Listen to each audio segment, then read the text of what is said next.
when I had my first child, a daughter, I looked on maternity leave as really like sabbatical, like I should just get on with some research, this is free time. I mean, looking back, I think I absolutely needed my head read.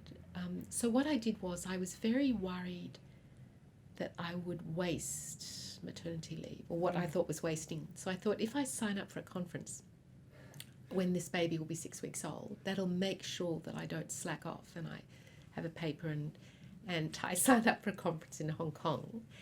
And when I told my daughter this, she just sort of, what a shocking mother, really I was. So I remember doing this and then landing up in Hong Kong and discovering that, for example, you couldn't breastfeed publicly, and the only place you could breastfeed was to go into the toilets, sit on the toilet seat and breastfeed there.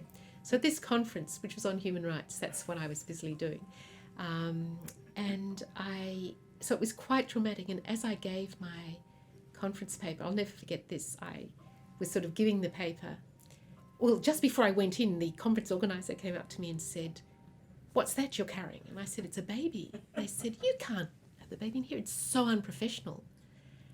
So what did I do? This is a really shameful bit. I was quite a big conference thing, and I looked around and there were a whole lot of publishers in the hall. So I just looked around and I thought, who looks nice here?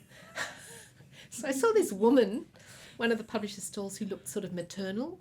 So I just went up to her and said, "Excuse me, this baby's sleeping. Could you just look after it for 20 minutes while I give my paper?" She said, "No worries." She sort of looked really nice. So I went and gave my paper. Anyway, while I was giving the paper, I suddenly felt I was wearing the smartest clothes I could find, and I could feel my suede shoes. I had to throw them out after this. So slowly getting warm with milk that was leaking because I was just leaking milk while I was giving my paper. Of course, I don't even remember what I said. And then went out and sort of rescued the baby, who was there still sleeping. I mean, she was absolutely fine. But so I think it was the idea. So my advice to people who have children, to women who have children, is treat maternity leave seriously. I think that I sort of felt that I had to keep working, and I know that I had to keep working just because I think I would have gone crazy if I'd stayed home. But I do think maternity leave should be treated with a lot more seriousness and respect than I gave it.